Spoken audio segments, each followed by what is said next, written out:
akin. Usually pag kailangan ko ng energy, ito yung way ko para madagdagan yung parang strength na sa araw-araw. Ayan, ito yung nagpapalakas sa akin, yung maglakad-lakad. Ayan, makita yung nature, di ba? Makita yung anong nangyari sa paligid.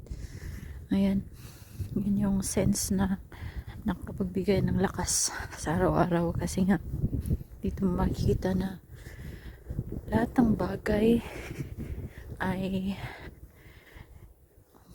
merong paakyat at saka pababa. Ayan, sa mga tao na nawawalan kayo ng pag-asa sa buhay, go lang ng go, kasi hindi naman sa araw-araw o kadalasan laging nasa baba kayo. Tsaka kailangan din kayong kailangan kumilos. Ayan, para ayan, kung pagod kayo sa loob ng bahay o may gusto kayong gawin, ayan, pwede kayong maglakad, tapos mag-isip kayo kung mga solusyon o mga dapat yung gawin sa buhay, at magagawa nyo, pag-isipan nyo. Bigyan nyo ng time yung parang yung brain niyo na mag-think, mag-isip. Ayan, kung meron kayong problema, ilakad nyo lang. Tapos kailangan may question kayo, may tanong kayo, ano kayang gawin ko, no? Ayan, yun yung mga answers na baka meron kayong maisip na solusyon sa mga tanong ninyo sa buhay. Ayan, so kung gusto nyo na more energy pa, maglakad kayo, lumabas kayo ng bahay. Ayan, lakad, wag mabilis, lakad lang. Ayan, especially pag katapos yung kumain sa tanghali o kaya sa gabi. Usually gabi dito pag summer, alas mga 9 PM to 10 PM pa didilim. Ayan, si sunshine. Ayan, yan yung paboritong ko araw pag mainit na panahon. Ang sarap maglakad. Ayan, i-enjoy yung nature. Tapos kinakausap mo yung sarili mo, diba? Ayan, tingnan nyo, ganito sila, oh. Ayan, nagtatanim din sila dito. Karamihan mahilig sila magtanim ng yung tawag nito, beets. Ayan, panggawing gawing sugar. Ayan, baka ito yun tawag dun, beets. Ayan, sugar siya. Ayan, ako lang mag-isa dito. Tingnan nyo. Ayan, usapan natin. So yung pag-usapan natin, may nakita kasi akong post sa Facebook na, alam niyo yung ito, lalagay ko dito na picture sa gilid, yung post tungkol sa female at saka male. Ang sabi, pag Bisaya daw, yung pronunciation ng female ay female, at saka yung male, parang ganun. Tapos yung spelling, female tsaka male. Ayan, so ang sa tingin ko lang, wala namang okay lang naman na ganun ang pronunciation ng karamihan sa Bisaya Tsaka hindi lang din Bisaya ang ganun ang pronunciation may ibang lahi din ganun. Kasi alam nyo, ang pronunciation kasi sa pag halimbawa sa ibang bansa, meron din silang tinatawag na um, yun nga, yung tone ng word at saka tone ng letter. Gaya sa French, hindi nila ma-pronounce yung H sa happy meal. Happy. Alam mo kung anong nila? Happy. Happy yung yung pronunciation.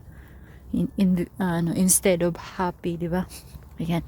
So, dapat sana yung mga Pinoy na nagsasabi ng mga ganyan na pronunciation, actually hindi siya big deal para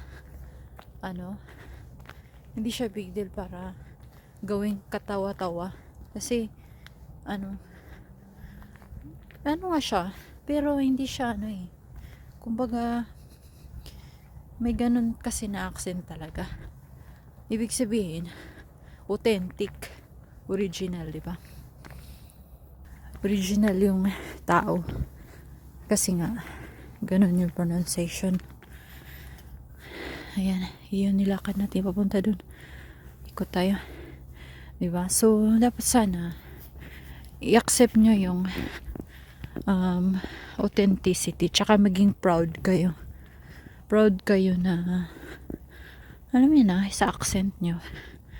Pero sa mga Amerikano tsaka British, syempre sa kanila minsan nila kinokorek nila yung error ng pronunciation kasi syempre ganoon sila mag-pronounce. Pero dapat meron kayong sariling tawag nito, explanation kung bakit ganun yung pronunciation nyo, kasi iba-iba iba-iba tayo ng mother tongue, kumbaga, di ba? Hindi mo masisisi kung ganun yung pronunciation mo sa word. Ayan. So maging maging proud kayo. Be proud of yourself. Be proud of who you are, and use the accent that you want.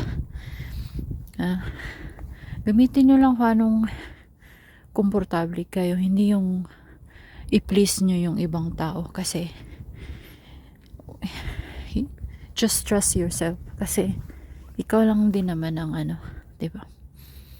So yun lang, huwag nyo ikahiya kung ganun ang pronunciation nyo. Kahit sa mama ko, pronounce niya B is V is B, tapos yung F niya P.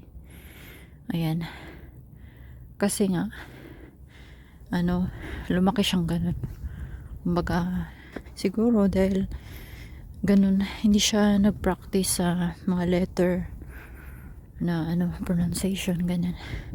Tsaka lang, local dialect yung laging na sa bibig niya, kaya siguro ganun yung accent. Pero she's proud siya na ganun yung accent niya. Ayan, may kotse. So wag nyo lang wag nyo ikahiya kung sino kayo.